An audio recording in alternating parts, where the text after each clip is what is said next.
Hi, so today I'm talking with the lovely Sarah Sutton. She's the indie author of 9 YA romance books and she's also a video content creator here on YouTube. As Sarah is doing very well on social media, especially Instagram and TikTok, I asked her a few questions about our social media marketing strategy. So let's get to the interview. So, hi Sarah, I'm so glad you agreed to this interview. I've been a fan of yours for a while now, and it's your ninth book, Rebelling with the Bad Boy, releases today. How do you feel? It's crazy to think that this is book number 9. It doesn't feel real at all, but I feel really good about it. Have you always wanted to self publish? I think initially self-publish wasn't really an idea for me, mostly because I didn't know much about it when I first started to learn about writing and stuff. I've always wanted to publish, but self-publishing was kind of a curveball that came after trying to traditionally publish and not really wanting to wait for that anymore. But always wanted to be a writer for sure. And with 9 books out, you certainly have grown as a writer. I can tell the difference between What Are Friends For, the first book you indie published, and Dreaming About the Boys Next Door, which was the last book I've read from you, which was excellent, by the way. But the reason for this interview is to talk about marketing, and I've observed how you are communicating throughout the different platforms that you started at the beginning of your author journey. And the least I can say is that you're crushing it on social media, especially on Instagram and TikTok, where you have more than 13,000 and 10,000 followers, respectively, at the time of this interview. Would you say it was easy to grow such a following?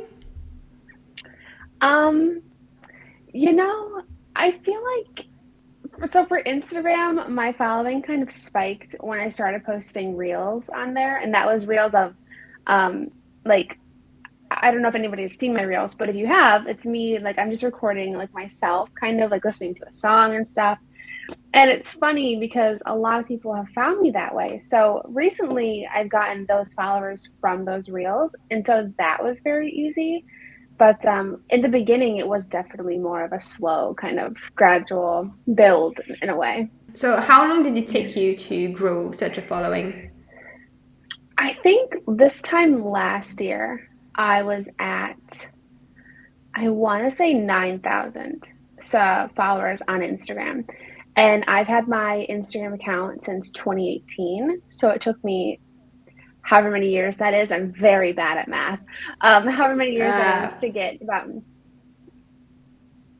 4 years? that sounds good. That sounds right. I'm so bad at math.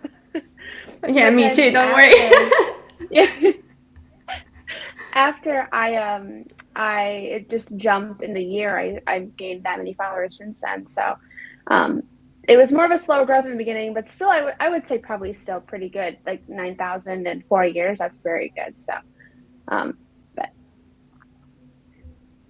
That's great for people who are like so afraid that they won't grow their following that fast because well in nowadays people want things very quickly, so it's really nice to hear that it took you 4 years, even though it's still a lot of work to grow a following during 4 years, but you know, it's good to hear that. In a typical day, how much time do you dedicate to book marketing compared to writing and publishing? so I've actually just sort of switched how I do my book marketing. So book marketing for me is like social media planning, all that sort of stuff. So I've actually switched it. Before, I used to post to Instagram every single day, like myself. I used to load up the Instagram app, type out a caption, put in my hashtags every day. So that would take a significant chunk of time, but I've actually just learned how to I just learned how to schedule things. I feel like I'm about to sneeze. It's fine. I just learned how to schedule things on Facebook. So I feel like that I dedicate a certain day to it now. And so that day is actually Sunday. So it actually takes quite a while. I'll spend maybe 4 hours, 4 to 5 hours on book marketing on Sunday just to plan out all of my content for the week, create content if I need to create content, and just have that scheduled. So during the week, it can be more focused on writing and editing. That's great. And so, when you're talking about book marketing, are you also talking about other things than social media, like advertising? Are you doing advertising on Facebook and Amazon, for example? I am, but those are very hands off. I don't really look at them besides maybe once or twice a month. I do Facebook ads myself, and then I actually have somebody to do my AMS ads for me because I don't know a thing about. I can't ever learn AMS ads. They're so complicated to me. But for Facebook ads, I can do those myself and understand. So I really just create them at the beginning of the month. It takes maybe 10 minutes. It's very fast. And then I'll check back in the middle of the month just to see how everything's going and maybe tweak something if it needs tweaked. But most often it doesn't. So my paid advertising is pretty hands off, which I enjoy. And you were talking about making reels earlier, and I know that a lot of people are scared of creating reels. Obviously, with a background as a video content creator on YouTube, you weren't that scared of diving into reels. However, I might have heard in one of your videos that you did not want to go on TikTok at first. So, why is that? And what changed your mind? I feel like TikTok is a little bit different. Well, for one, I knew it was going to probably be a time suck. I knew if I went on there for like the business side, I would still kind of be on there for the personal side and just probably like procrastinate on TikTok. So that was one reason why I didn't want to start at first. And then I also thought TikTok was more like a dance app, like you had to dance to post Oh, yeah. content. And I'm like, I'm not a dancer. That's not me. I don't want to do that. So that was another reason why I held off. But I ended up trying it out. I just was like, we'll see how it goes.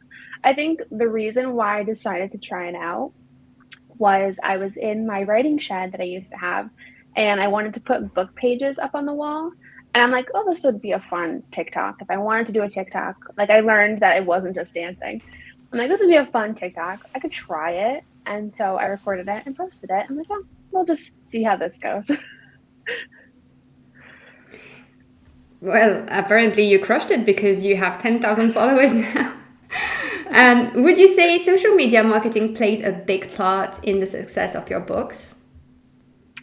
I would say yes. I feel like without social media marketing, I think social media marketing in terms of paid advertising, social media is way up above paid advertising. Because the word of mouth that spreads through social media is absolutely insane. And I feel like everybody says that. But if you're someone who's more so resistant to consistently posting on social media, you'll be like, yeah, but maybe. Like, it's probably not that big of a deal. Like, me not wanting to join TikTok for the longest time, that was my mindset. I was like, yeah, it's probably not that big of a deal that I don't join TikTok. And then my one TikTok had 8 million views, and Out of My League hit number 33 in the entire Kindle store. So, I mean, it's something that I was resistant to, but like it is, so social media marketing is such a huge thing. And for me, it's one of the best ways to sell books. Yeah. That's just incredible. Like the stories you're telling, it's just incredible. Between your first and your last book, what are you doing differently in terms of marketing? I feel like I am very much so like I know how to streamline things better. So maybe the what I'm doing isn't that different. But I'm making my graphics a lot cuter and a lot more consistent than what I was doing when I was releasing Waterfronts 4. Because back when I was releasing Waterfronts 4, I wasn't too worried about an aesthetic, which with Instagram, aesthetics can be more important. And so I've been doing that a lot differently. posting more snippets. Before, when I was publishing What Are Friends For, I'm like, well, I don't want to give like too many snippets because I don't want to give away the book. But the idea of giving like quotes from your book, people are intrigued, they want to read it. So I was actually holding back a lot with What Are Friends For. Like I would share the blurb a ton, but I wouldn't necessarily share like character analyses or like playlists of the songs. But so I guess that's a little bit different. I'm doing that differently this time and just kind of deep diving into the book more and sharing it to try and pique interest a little bit better. And you talked about, planning your entire week of content on Sunday. If, well, Rebelling with the Bad Boy being your ninth book release and knowing the amount of work it represents in writing, in self publishing, and all that, I have to ask.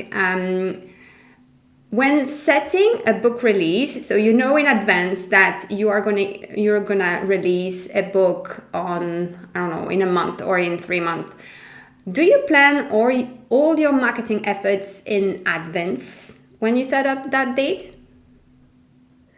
Um, you know, I I feel like I should. And I feel like more so I don't start pushing marketing until kind of like the month out. And so you would think in the 2 months beforehand, I would prepare. I don't.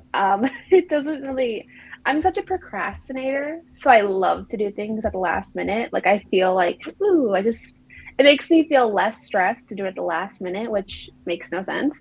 But so I should plan it out in advance. But I guess when it gets to the month before release, that's typically when I start planning things out, but nothing really before that. And I have another question. If you were not planning on releasing a book in the next year, let's say you don't have any book release within a year, what would your marketing look like? Ooh, so that's interesting. If I have a book that I'm working on, but I don't plan on releasing it, I probably would start to focus more, like for marketing. I wouldn't do paid marketing for that because there's nothing to really direct the paid to. But I would not post about the book as if it's going to be published. I would just post about my writing journey more so about it. Like, oh, I'm on this draft. Oh, this is my word count. This is my page count. This is the issue with my character arcs that I'm working with. Trying to make the book, like focus on the book's crafting stage. I don't do that anymore just because books do come and go so fast. But I feel like there's something really interesting about focusing on the book's crafting stage because the more that you talk about a book as it's being built, I feel like your viewers and your followers get excited with you as the book's like being created. Um, if you are also excited about the book being created because your followers are going to kind of mimic how you're feeling. So that's probably what I would do. I would just focus on every step in the creation phase, like, oh, I'm on chapter 4, I just finished draft 1, or I'm sending off to beta readers. I'd probably focus very heavily on the beginning stages of that if I didn't have a book released in the next year. Have you ever dropped an idea because it doesn't fit with your brand in terms of marketing? Ooh, so have I? I've dropped book ideas. Yes, I have. I have. So I actually had 3 more books planned for the Love and Fenton County books. That my first book series ever published. I actually had 3 more books planned, and I was going to write them, but I was looking at it, and that whole series is such a learning series for me. Looking back on it, I would definitely do a lot of things different with how I structured the series. But ultimately, how I structured it made it so if I kept adding books to that series, it would just kind of feel like a random book series. It felt like a lot of them should have been fully standalones and not lumped into the series.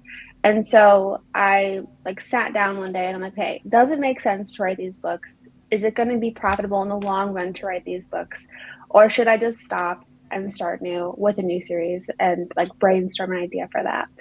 And that's ultimately what I did because I from a business perspective, I didn't think that it was going to work for much longer.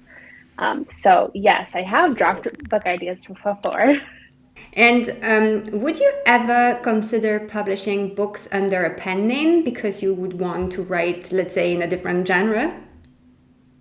Yeah, I've actually thought about it in the past. I think last year, one of my New Year's resolutions was to publish a book under a pen name, which that didn't happen. I haven't done that because I am just so focused on young adult romance. But I feel like in the future, I definitely would if I did want to branch out. Like, say, I wanted to do adult stuff, steamier stuff, fantasy stuff. I would do a pen name for sure. I would definitely consider it. Brilliant. And let's go back to book marketing because I got a little carried away. Um, I first got to know you through your YouTube channel. So I've got a fun question for you. If you had to choose between either be on YouTube, Instagram, or TikTok, which platform would you choose for fun? Oh, for fun. For fun, it would be YouTube. Yes, I definitely love YouTube, especially now that I've moved into my own apartment. Like, my content is so much more like me because I don't have my parents like walking and down the hallway. So it's so much more like just me being like myself with lifestyle content incorporated, book stuff incorporated. So definitely YouTube. And the other question is so, same question, but which platform would you choose for the amount of book sales it brought you? Oh, that's a good question. Oh, that's tough. I probably would say TikTok. I would say TikTok. I feel like the predictability with TikTok is very rough. Like with Instagram, it's kind of predictable with like the followers who follow you will see your content. But with TikTok, you can pop up on anybody's For You page. So some videos might get less views, some might get more. But I think just for book sales, I would say TikTok. I feel like I get quite a few from TikTok when I post TikToks and they get like 1,000 views plus, I do see a spike in like KU borrows or purchases and stuff. So I think that I can see a direct correlation with Instagram. It's you can see it kind of, but not as much as with TikTok. So I would say TikTok. Okay. And last but not least, if you had one piece of advice to anyone who'd like to start marketing their books on social media, what would it be? I would say it's tough, but I would say be consistent. So like when I first started out, of I did a lot of posting of my book, but then I'll post like pictures of my dogs, or I'll post like selfies that I didn't have the caption relate to my book. Where I feel like when you want to promote your book, it's best to consistently focus on the book or focus on your other books or focus on books that are like your books because it's attracting an audience for a specific, I guess, sort of niche. So when you introduce like your puppy pictures or like my life is really hard right now and go into like a lot of personal reasons, it's okay to do that if that's what you feel like you want your content to be. But since it's like a broader, like there's a ton of different topics, you're not going to find the follower who just wants book recommendations, wants to know about your book, wants to know about your tropes and stuff. So that would be my thing. I think if you really want to focus on marketing your book and like growing a consistent following with that, my biggest tip would be to kind of try and hone in on the book, on your genre, and keep the personal posts. If you want to make a new account for personal stuff, that's cool. You could do that. But I feel like when you keep things like to books, to writing, to that sort of realm, you can build your followers a bit faster than when you're kind of posting about everything in a different spot. You know what I'm saying? Yeah. So yeah, that would be my tip is just to uh, kind of be consistent with what you're posting, make sure everything kind of relates and, make it fun, but enjoy it too. Because at the beginning, I was always stressed out about what I was going to post, but it's okay. That's a great advice.